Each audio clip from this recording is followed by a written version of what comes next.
jaga jarak.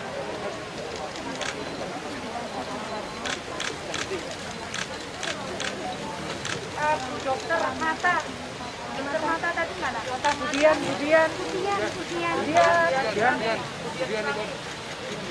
Dian itu bisa rapid sendiri kan? Di sana bisa rapid sendiri. Di rumah sakit bisa kan? Oh, kalau gitu nanti tak bagi ini. Ya, kalau bisa sendiri juga mau bisa. Swab juga. Oh, swab juga bisa. Ambilnya aja.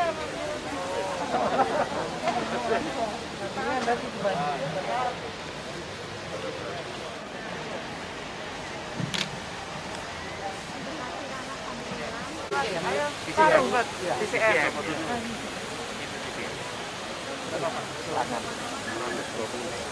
Saya tuh kalau punya barang tuh saya bagi. Langsung kami bagi. Jadi tadi ya. Saya nggak boleh minum. Semangat. Ayo. Tidak boleh menyerah. Tidak boleh menyerah. Kita pasti bisa. Kita pasti bisa. Ayo kita tunjukkan bahwa kita bisa. Ya. Oke, saya tak anu camat. Semangat, ayo. Kita bisa. Ya. Kita bisa. Ayo kita tunjukkan bahwa kita bisa. Ayo, yang tadi tak japri. Ayo, gerak. Ya Pak Yanu ya. Oh, suge-suge ku lek perlu senenono. Masa suge ra ngerti ngono lho. Ya. Ayo enggak apa-apa, sekali-kali kita diomongin. Masuk itu ke perumahan-perumahan bagus-bagus itu. Lek perlu enggak itu wae. Bapak-bapak ibu-ibu sedar naik. Jadi sing gendeng kudu wali kotane tok. Ya, ayo. Boleh buka ayo, Bu. Ayo tak delok itu. Wingi Deni tak nani langsung mudun. Mudun. Semangat Bu. Ya Bu, semangat Bu. Jadi semangat Bu. Ayo semangat. Ayo semangat. Terima kasih. Iya. Ayo, ayo anak-anak jaga jarak. Mana sing lungguh? Nah, lungguh. Yang rekam mundur. Yang rekam duduk. Ayo. Sing radio Ayo motor. rekam duduk. Agak sana lo. Ayo pegang. Enggak. Oke. Iya. Bu. Kenapa? Yang pertama kita diperintahkan oleh Pak Menteri untuk menurunkan angka. Sebetulnya kalau saya lihat datanya, saya memang bukan dokter, tapi kemudian saya menjadi pengen mengerti kenapa. Jadi karena hampir 90% itu ada komorbidnya, artinya ada penyertanya.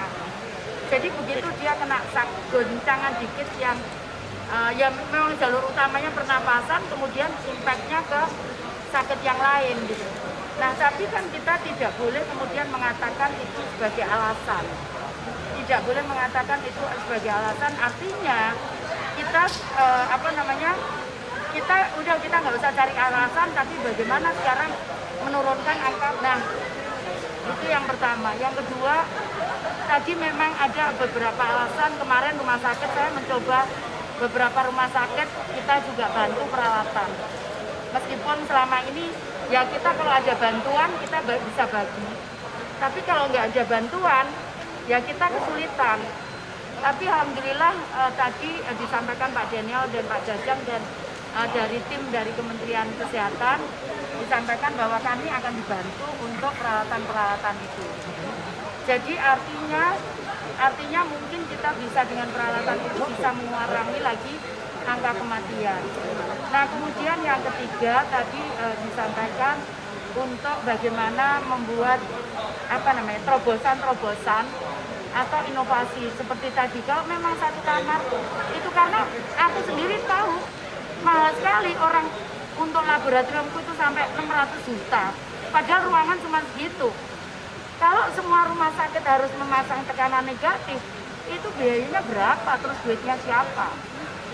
Nah, karena itu Kemudian tadi Pak Jajang menyampaikan bahwa itu nggak perlu kalau sudah semua terkena nggak perlu pakai tekanan negatif, sudah pakai namanya ruang isolasi begitu. Nah, aku mudah-mudahan nggak keliru ya. Betul ya. Kita akan detailkan dengan tim dari Kementerian Kesehatan. Mungkin setelah itu kita bisa kunjungan ke rumah sakit yang kita akan kunjungi. Nah setelah itu saya juga tadi lupa mungkin minta bantuan mungkin masalahnya melepas APD. Itu ya Mbak, saya curiga dari situ. Ya jadi nanti mungkin setelah itu kita akan bisa berdiskusi, kita melihat protokol yang sudah dilakukan di rumah sakit sehingga ya anggota rumah sakit tidak boleh terpapar lagi, tenaga medis tidak boleh terpapar lagi. Nah kemudian bagaimana kami dengan menggerakkan seluruh elemen masyarakat ini menurunkan angka dari yang positif, ya angka yang konfirmasi positif. Jadi itu yang kita lakukan. Nah kita melakukan terus terang tidak mudah itu, tapi saya percaya bahwa bukan tidak bisa.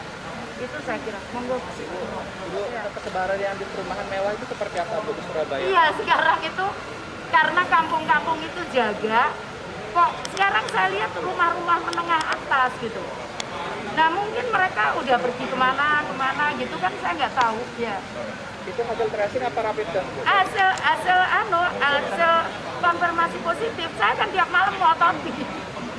Jadi makanya beberapa camat yang wilayahnya dia menengah atas, aku nanti rekam khusus ini ya. Aku minta itu, yang warga yang menengah atas itu, aku minta itu, ya. Mereka jaga bawah. Nah, dari hasil itu makanya kemudian kemarin camat itu saya minta Bu bagi seluruh perwaliku tentang protokol kesehatan. Jadi saya bagi rumah per rumah. Saya suruh kopi untuk rumah per rumah. Camat sudah saya perintahkan seperti itu.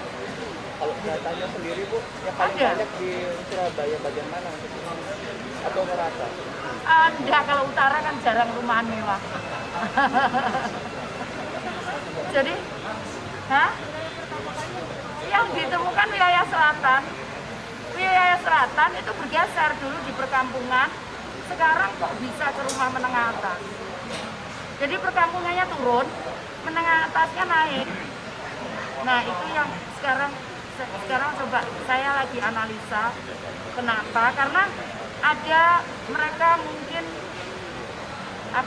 ada yang kemarin kita track ternyata dia pergi dari luar negeri, kemudian kita track juga mereka pergi dari luar kota. Nah nanti saya akan buat edaran khusus untuk warga yang mereka keluar kota mungkin bisa pakai APD yang lebih keras. Emang turun, jadi makanya kemarin kenapa aku berani salah satunya memutuskan untuk transisi new normal itu karena trennya turun memang. Meskipun kita cari itu trennya turun. Meskipun kita langsung rapid untuk gerak terus kan. Pergi kita kemudian ganti dengan tim dari puskesmas, kita tetap lakukan, tapi tren itu memang turun. Jadi ini kemarin ini datanya aku yakin bukan begitu, ternyata betul. Setelah di puskesmas benar turun kan. Jadi kemarin kita mau cari orang Pak, bagaimana karena puskesmas itu dia juga lakukan tracing, dia lakukan swab, kemudian dia juga pengobatan untuk yang rawat jalan itu. Jadi berat memang, makanya kemarin tapi kami nggak punya anggaran untuk itu. Jadi mau cari orang yang bantu administrasi. Pemkab Surabaya itu kerjasama hampir semua rumah sakit di Surabaya. Kalau nanti dia klaim ke kita bisa ganti. Ya nanti tapi lewat rumah sakitnya, kita kan bayar rumah sakit, nanti rumah sakit kembalikan ke warga kan nggak bisa kita langsung. Nah, kita bisanya kan aku kerjasama dengan rumah sakit bukan dengan orang per orang. Makanya lali aku tadi mau ketemu dengan camat mau ngomong soal itu. Kita sudah milih untuk rumah sakit objin yang untuk melahirkan ibu hamil. Nah, ada beberapa yang siap dia kalau itu ada terpapar gitu. Mereka butuh peralatan apa, nanti kita akan bantu. Gitu. Ya. beban pemerintah semakin tinggi. Yang kedua, rumah sakit jadi bengkak. Karena banyak yang dirawat seharusnya nggak perlu dirawat lagi. Dan ini terjadi akibat aturan main kita yang 2 kali swab negatif baru boleh pulang. Jadi ini akan direvisi dan ini juga sesuai dengan pedoman WHO. Jadi revisi kelima itu akan kita launching di bulan ini juga, sehingga nanti mereka yang tidak bergejala, mereka yang ringan itu ada di luar rumah sakit. Jadi yang dirawat itu adalah yang bergejala. Jadi kalau dia PCR positif, cukup sekali saja. Kalau dia tidak bergejala, dia akan di luar rumah sakit. Jadi oleh karena itu sebenarnya dalam penata laksanaan ini kita harus melihat gejala. Jadi jangan nunggu lab. Kita nggak mau ngobatin PCR, kita nggak mau ngobatin rapid test. Yang kita obatin itu adalah gejala. Gejala itu ada demam, batuk, sakit tenggorokan, kemudian ada yang diare, dan ada yang sesak napas. Inilah yang harus diedukasi ke masyarakat. Dengan semakin dini dia dideteksi, maka akan semakin baik responsnya, masuk juga dalam pengobatan. Pak, PCS Dan revisi kelima ini nanti akan juga diikuti revisi di dalam klaim, ya. Sama seperti untuk revisi kelima ini nanti kita sudah tidak pakai istilah ODP PDP lagi. Kita akan pakai istilah suspect, probable, confirm. Jadi mereka nanti yang ada dengan gejala dan kemudian ada PCR-nya positif, nanti dia masuk confirm. Kalau PCR-nya belum positif, dia akan masuk probable. Mereka yang close contact, bisa dengan gejala atau tidak dengan gejala, kita bisa masukkan dengan suspek. COVID ini semua nanti ditanggung oleh Kementerian Kesehatan lewat Dirjen Yankes. BPJS itu hanya mensupervisi, memverifikasi. Karena BPJS ini organisasinya sudah ada sampai ke daerah kabupaten kota. Dia membantu untuk memverifikasi. Jadi dalam COVID ini kan ada kita kenal namanya tracing, kemudian treat, ya. Jadi kemudian kita lakukan tes, tracing, tes, dan treat. Sekarang gini, apa yang telah dikerjakan oleh wali kota dalam rangka memperkuat kemitraan antara pemerintah, swasta, dan masyarakat sudah sangat baik. Tapi di sisi lain memang ada beberapa kekurangan yang perlu diperkuat lagi oleh kementerian. Dan ini perintah Pak Menteri Kesehatan sesuai dengan perintah Pak Presiden. Waktu kunjungan Presiden yang lalu diharapkan kunjungan Presiden dalam waktu 2 minggu akan turun. Nah inilah Pak Menteri Kesehatan memerintah kita untuk sepenuhnya mendukung Ibu Risma, Bu Wali Kota Bogor, dalam hal ulangi Wali Kota Surabaya dalam rangka penguatan termasuk memperkuat kerjasama kolaborasi dari berbagai unsur.